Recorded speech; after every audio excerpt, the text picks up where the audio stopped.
Good morning. This is WTVA Tupelo Columbus, operating on Channel 9 as authorized by the Federal Communications Commission.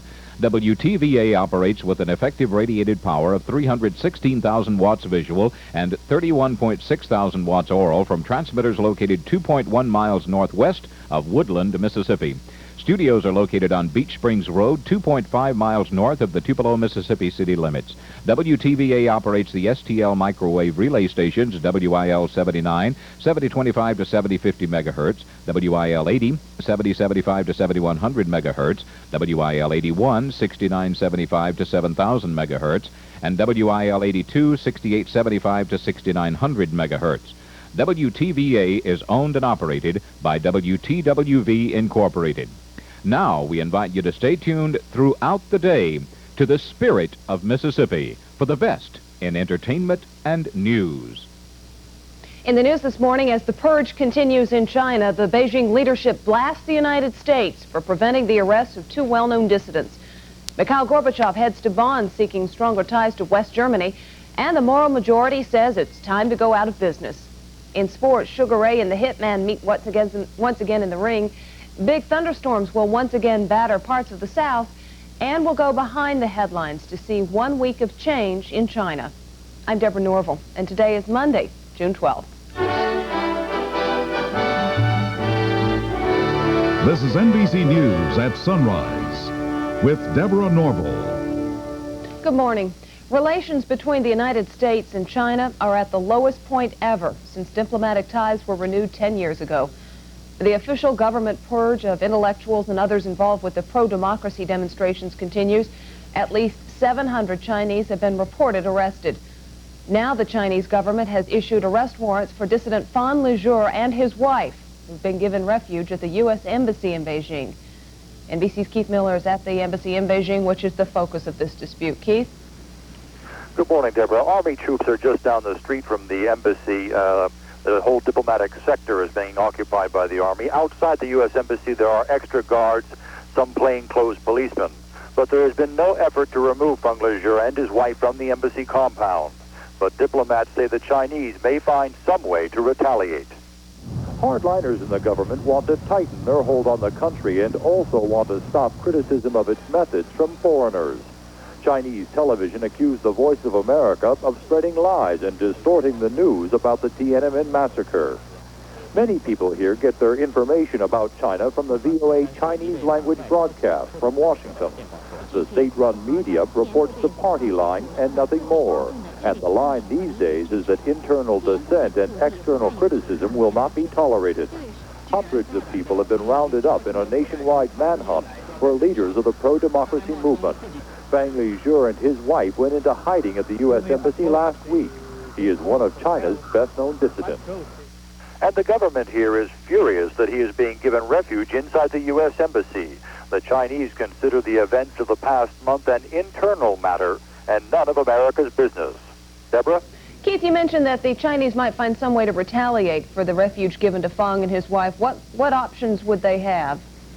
Well, in the past, when they've shown displeasure at foreign countries, they'll stage demonstrations outside the embassy compounds, perhaps an anti-American demonstration. They could sever diplomatic relations, and there are some diplomats who will venture to say that the Chinese could even attack the embassy and take Fan Lizhou back.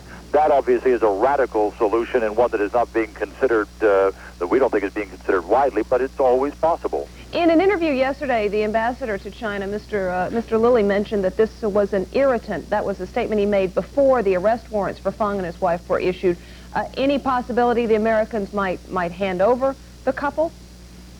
I think at this point the Americans cannot afford to do any such thing. They've agreed to take on the responsibility of putting these people in refuge in the compound, and now that the Chinese have upped the ante, if you will, upped the stakes of this particular quarrel by issuing the arrest warrants, the Americans have been backed into a corner where they can't go down now. So it would seem. Keith Miller in Beijing, thank you. There is at least one story from China that has a happy ending to report. 3-year-old Eli Wang is back with his family. The toddler was born here in the United States, but he'd been living with his grandmother in Beijing. On Sunday, Eli arrived at Seattle Airport after the State Department issued an emergency visa so his grandmother could accompany him to this country. Other news to report today, Mikhail Gorbachev is in Bonn, West Germany this morning for the beginning of a 4-day visit. While disarmament in Europe will be a major issue of discussions, the two countries are expected to finalize a series of bilateral agreements. NBC's Bob Abernathy reports now on the Soviet leader's visit to the most important frontline state in the Western Alliance. Gorbachev and Chancellor Kohl had the first half of their summit last October in Moscow. They began then the trade and other agreements to be signed this week. Arms control is another major subject for Gorbachev in Germany. The Soviets have already begun big unilateral troop reductions in Eastern Europe. Will Gorbachev announce more? I think that, you see, we had all our quota for unilateral reductions. The U.S. wants Gorbachev to respond this week to President Bush's proposals for U.S. and Soviet troop reductions, but Soviet officials say that's unlikely. Gorbachev's overall message of more trade and more disarmament toward a Europe in which cooperation replaces confrontation. All this has made Gorbachev more popular here than any other foreign leader. 90% of West Germans say they trust him. Bob Abernathy, NBC News, Bonn. President Bush is also on the move today. He'll be visiting Yellowstone National Park to underscore a new administration initiative on the environment. Before he leaves the White House, Mr. Bush will unveil his plan for cleaner air. The most controversial part of the package deals with acid rain. Under the president's plan, electric companies in the Midwest would foot the bill to cut sulfur emissions by 10 million tons a year by the end of the century. Today, Mr. Bush also marks a personal milestone. He turns 65, becoming the nation's top senior citizen. Other news today, a federal sting operation has bagged the mayor of South Lake Tahoe. Mayor Terry Trupp will be arraigned today on charges that he laundered hundreds of thousands of dollars for a cocaine trafficking operation. Cupp was one of 17 people, including his wife, who were picked up over the weekend on federal drug and conspiracy charges. 12 kilos of cocaine were also seized. Federal agents say over the past year, Trupp laundered more than $750,000. The FBI charges that Trupp knew the money had come from the sale of drugs. The religious right in this country is losing its best-known political organization. The Moral Majority will shut down operations this summer. The Reverend Jerry Falwell, who founded the group in 1979, says it has accomplished its goal of mobilizing religious conservatives. The controversial organization reached its peak in 1984 when it registered millions of voters and raised $11 million. But the Moral Majority has had trouble raising money over the past year and a half. And finally this morning, a 19-year-old Soviet pianist has won this year's Van Cliburn competition.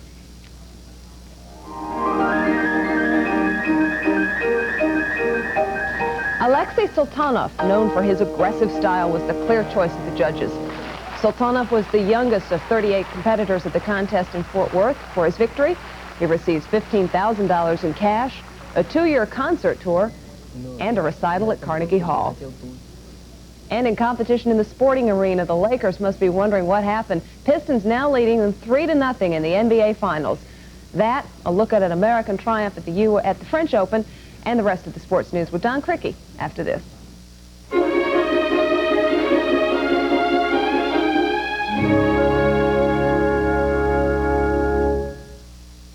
If you thought you had to give up comfort to get a close shave, Norelco says, think again. Their revolutionary shaving system shaves skin close in a way that's incredibly comfortable. As the hair enters the chamber, the patented lift and cut system lifts each hair and holds it a split second before a blade cuts it, so it's possible to shave skin close without the blades even touching the skin. The lift and cut shaving system from Norelco. We made close comfortable. Here comes the sun, trying to wake up everyone. The sun tries and tries, but it takes more to open your eyes. The best part of waking up is soldiers in your car. Oh, one cup and you're on your feet. That old sun just can't compete. The best part of waking up is soldiers in your car. Don Criqui's here and the Lakers are hurting. Yes, they are, Deborah. It's probably over before it's over for the Lakers, with Magic Johnson on the shelf with an injury. Detroit built a 3-0 lead in the NBA Finals yesterday, and the Pistons are now 1 victory away from their first NBA title. Magic tried to play, but that leg muscle injury forced him to the bench 5 minutes into Game 3. The Lakers, down by 3, had a chance to tie near the end, but Joe Dumars came out of nowhere to block a 3-point attempt by David Rivers. Dumars then saved the ball to teammate Bill Laimbeer, who was fouled, and the Pistons won again 114 to 110. Dumars scored 31 for Detroit. Game 4 tomorrow night in California. 17-year-old Michael Chang was born to play tennis, at least in the opinion of his parents, who had Michael on a training program before he was 5 and allowed him to drop out of school and turn professional before he was 16. The Changs apparently knew what they were doing as Michael in the near court upset Stefan Edberg in 5 sets to become the first American to win the men's title at the French Open in 34 years. Michael became the youngest winner of a Grand Slam event ever. The victory was worth $300,000. There's a lot to recommend Will Clark of the San Francisco Giants as the best player in baseball. He's the top hitter in either league, at his best in the clutch, like yesterday when Clark tagged Mark Davis of San Diego for a 2-run homer in the 12th to give the Giants a 3-1 win over the Padres. Houston has now won 16 of its last 17 games. The Dodgers won, so did the Cardinals, the Expos over the Phillies, and the Mets won. In the American League, Milwaukee defeated Baltimore 3-1. The Yankees beat the Red Sox twice, Toronto over Detroit. Seattle was the winner, so was Western leader Oakland. The Royals over the Angels. The Twins beat the White Sox. All boxers seem to make the same mistake. They all fight once too often. Thomas Hitman Hearns, who was flattened a year ago by Iran Barkley, is a 4-1 underdog to have the same thing happen tonight at Las Vegas, where Hearns challenges middleweight champion Sugar Ray Leonard. Over the weekend, Hearns' brother Henry was arrested for murder in the suburban Detroit home of Thomas Hearns. And that's sports. All right, Don, thanks a lot. Another line of storms will be bothering part of the country, this time from Texas to Pennsylvania. Joe Whitty's got the forecast next on NBC News at Sunrise.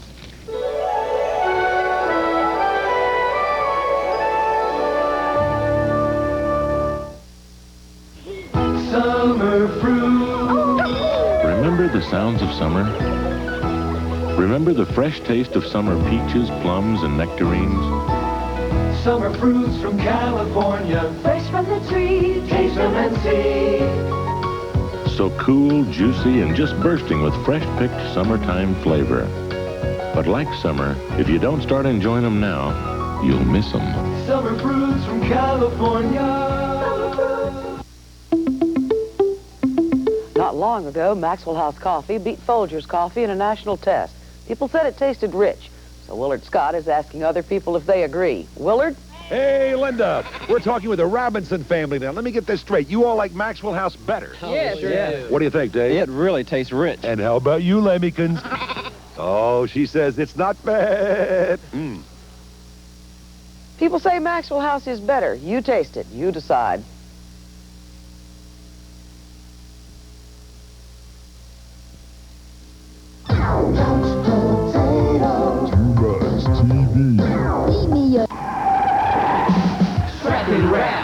Across the map. Let them know that we came to show the kids today how to drive the right way. They need to wear the seatbelts, I say. Not just for kids. Adults need them too. The older you get, don't mean the bolder you get. No matter the age, it's not an age issue. Don't wear your belt, have a wreck, we might miss. And later on, when you're gone, they would say that he didn't wear a seatbelt that day. Rapid rap. Rapid rap. Parents, don't let your child run astray. An automobile is no place to play. If you're going to drive, do it right. Strap yourself in safe and tight. Strap and wrap. Strap and wrap. We're getting used to hearing Joe forecast summer storms. That's right. It's that time of the year. Good morning, everyone. We have another potential explosive weather situation in the southern plains. Thunderstorms are towering up to 57,000 feet into the atmosphere. And when they boil that high, over 10 miles up, you know there's trouble for Texas. The latest close-up time-lapse shows severe thunderstorm clouds rapidly developing over Oklahoma and the Lone Star State. A severe thunderstorm watch is posted for Dallas, Oklahoma City, and Tulsa at this hour. There is the definite risk of some tornadoes in this area of the southern plains, and also for parts of the Ohio Valley and watch out for local heavy rains of 5 inches or more. That's my national weather. Now here's what's happening in your neighborhood. Well, places like Phoenix, a sizzling 104 degrees. Chicago, wet with a high of 69. Atlanta's high, 86 degrees. And a wet week ahead. Next, Deborah? All right, Joe, thanks. News continues in just a moment. You're watching NBC News at Sunrise. I'm Jane Pauley. This week on Today, we'll look into the ongoing events in China. Also, the Bee Gees and our Broadway sampler. This week on Today. Mississippians have a special spirit, all their own. A sense of pride, accomplishment, and genuine concern for their neighbors that shows in the way they live every day. Hear their stories as we introduce you to one of these special people every Thursday night on WTVA News. And if you know of someone who should be honored, write us at WTVA, P.O. Box 350, Tupelo, Mississippi 38802, as we continue to find and recognize the people who live the spirit of Mississippi. Come home to later. Here are some of the stories we're following this Monday morning on NBC News at Sunrise. China is accusing the United States of interfering in its internal affairs. The U.S. is considering political asylum for 2 Chinese diplomats who've defected. And Mikhail Gorbachev has begun a 4-day visit to West Germany. Details in a moment. Vice President Dan Quayle is in Guatemala today, the first stop on a 4-day trip to Central America. The continuing unrest in that part of the world was underscored over the weekend by the assassination of a top aide to the president of El Salvador. It is a problem throughout much of that area. This morning, NBC's Ed Rabel has another look at how economic problems pose a growing threat to democracy.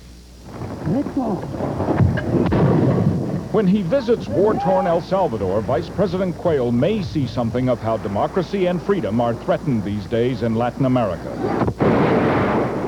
Communist-led rebels are increasing their attacks. The guerrillas provided these pictures of a recent assault in San Salvador.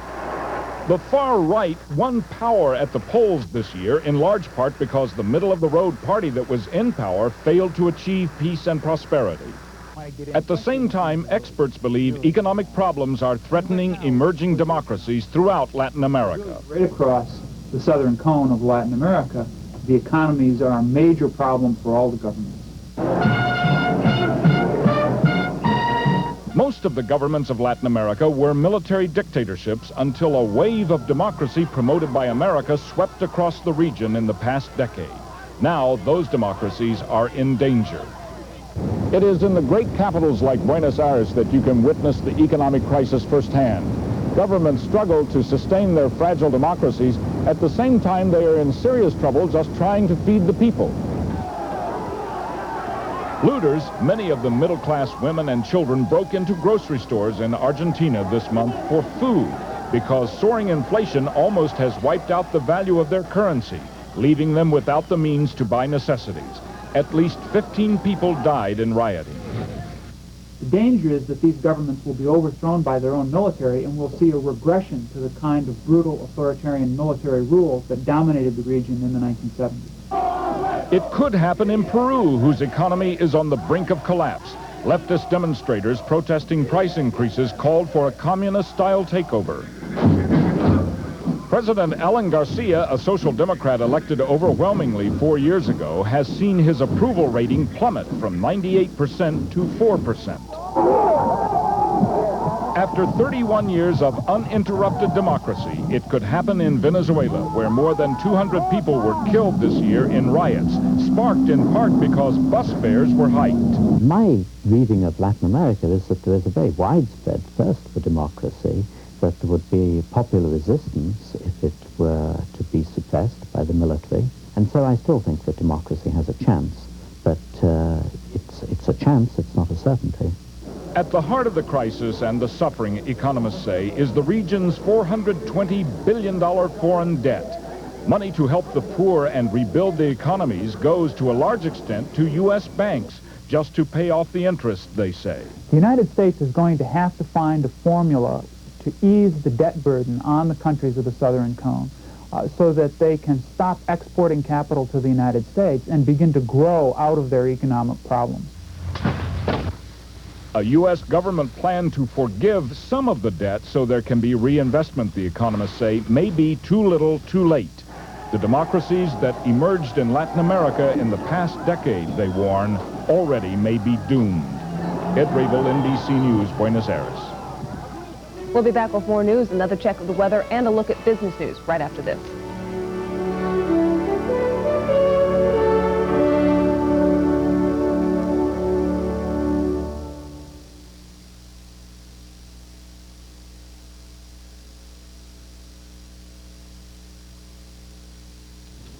The worsening relations between the United States and China top our news this morning. Chinese authorities have issued arrest warrants for 2 leading dissidents who've been granted sanctuary at the U.S. Embassy in Beijing. And they're said to be furious over what they consider interference in an internal matter. Meantime, the roundup of dissident leaders continues in China. Reports from there say more than 700 people have been arrested since the pro-democracy demonstrations were crushed just over a week ago.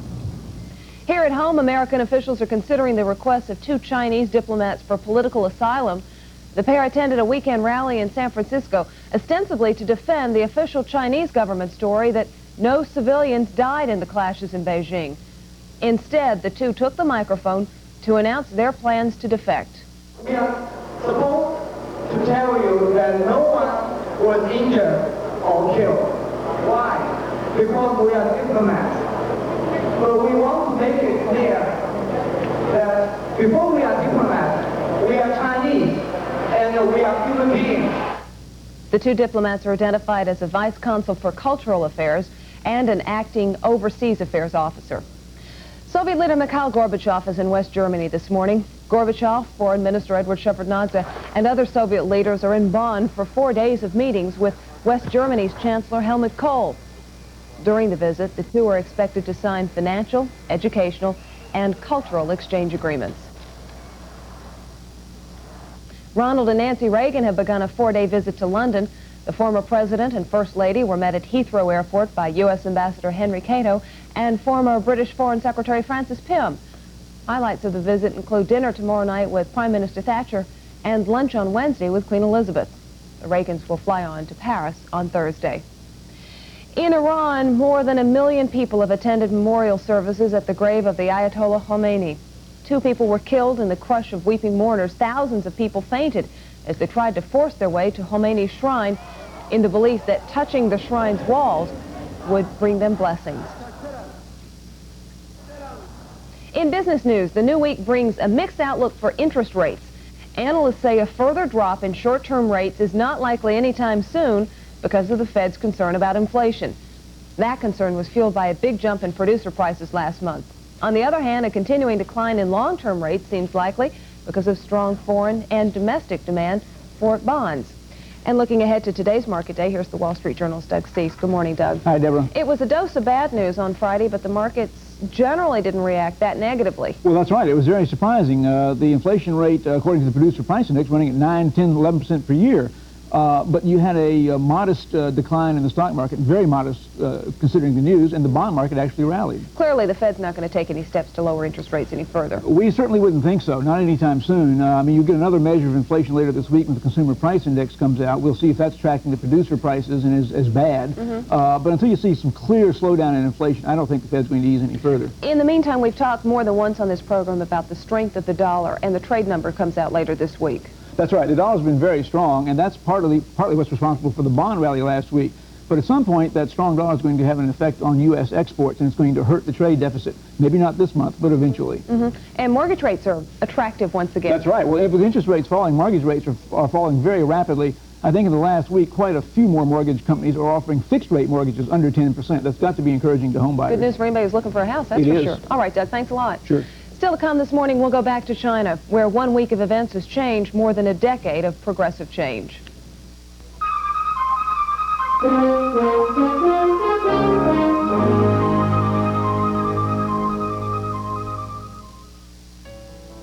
Sharon wanted to know how much she could get for her house, how much of that she could keep, and how long it would take to sell. I told her I'm a real estate agent, not a fortune teller. But with the Real Action marketing plan, I could give her pretty good estimates of all of that, plus tell her exactly what I was doing and when, every step of the way, in writing. With Real Action, she knew that I knew how to sell her home. And I did. The right agent makes all the difference in the world. Realty World. We did it, and it works. Our invention might even win a prize at the science fair tonight. Mom made dinner 1, 2, 3 so we wouldn't be late, with lots of variety tater tots. Tater tots are stupendous. I wonder who invented them. Come on, sport. We interrupt this vacation. Charge it. To remind you the Discover card pays you cash back for every charge. Smile. It pays to Discover. You've just been caught knocking off the Kellogg's Cracklin' Oat Bran. What's the most intelligent way to respond? Did you eat all the Cracklin' Oat Bran? Define the word eat. Did you eat all the Cracklin' Oat Bran? Yeah. Did you eat all the Cracklin' Oat Bran? Yo, Mom, your shoelace. With the crunchy sweet taste of Kellogg's Cracklin' Oat Bran, an open box is an empty box. China's move toward democracy has been stopped dead in its tracks, at least for the moment. It's been replaced by a climate of fear. But NBC's Keith Miller reports from Beijing that the crackdown on students may prove to be an important lost opportunity for Chinese leaders. Liberty. The image may have been just too much for China's aging leaders. The authority of the Communist Party had never been challenged like this. And when the challenge was brutally suppressed, liberty was one of the first casualties. It was not just a movement, but a generation that has been crushed. The students, idealistic and determined and impatient, believed they would succeed until the moment they failed. The people are with us, they said. The people will protect us. Chinese children are taught that the people are the state. The phrase takes on the significance of our Pledge of Allegiance, we the people. The People's Army serves the people. State policy is made in the Great Hall of the people. The People's Army hesitated at first. Some units of the Army refused to use force against unarmed civilians. The People's Liberation Army, under orders from the Communist Party, finally turned on the people it once swore to protect. The attack was unexpected and brutal and has undermined the very principles on which the People's Republic was founded. And these past few days, the people are afraid of each other. There's a purge in communist China of people who don't believe in the People's Republic. And there are many people who no longer believe. The class of '89 cannot be found in the universities. They are in hiding. Even those who have nothing to fear are afraid. The new leadership is made up of old comrades. Many are in their 80s. They made the long march together, but have failed to make the great leap forward that the democracy movement offered to them and to China and to its people. Keith Miller, NBC News, Beijing. And here's Joe with another check of the weather for this Monday. Joe. Thanks, Deborah. Well, our president is flying to Yellowstone and the Tetons today. Beautiful weather there, mostly sunny skies, but with a slight threat of showers, temperatures in the 60s. But for other travelers, you may want to keep your seatbelts on as the atmosphere will be very bouncy, unstable. The early morning radar shows some turbulent thunderstorms moving into the Ohio Valley, some very powerful thunderstorms in parts of Oklahoma and Texas. So expect possible air delays, Dallas, Fort Worth, Kansas City, busy Chicago, all the way to Pittsburgh by later on today, and Dallas, Fort Worth, of course. Some of these storms will be strong enough to produce some tornadoes, so keep a very sharp weather eye here. Now, this week is going to be a duplicate to some extent of last week. Expect lots of rain east of the mountains, and that's sort of a mixed blessing for the corn farmers. Some of them need the fields to dry out, and they've had enough rain after last week. Here's why it's going to be so wet. Jet stream picking up moisture from the Gulf and pushing it right to the East Coast. It's going to be a wet week along the East Coast. That's my latest. Have a safe trip. Deborah? All right, Joe, thanks. And finally, Imelda Marcos has a new part-time career. She's recorded her first record album, a collection of her ailing husband's favorite love songs. The former Philippine First Lady spent 20 years singing at political functions in the Philippines. Now she hopes to be a commercial success. Ms. Marcos says she thinks it's nice to be recognized for something positive and beautiful. And yes, there will be a music video. That's the NBC News at Sunrise for a Monday morning. I'm Deborah Norville. Thanks for watching. Hope you have a good day. We'll see you tomorrow.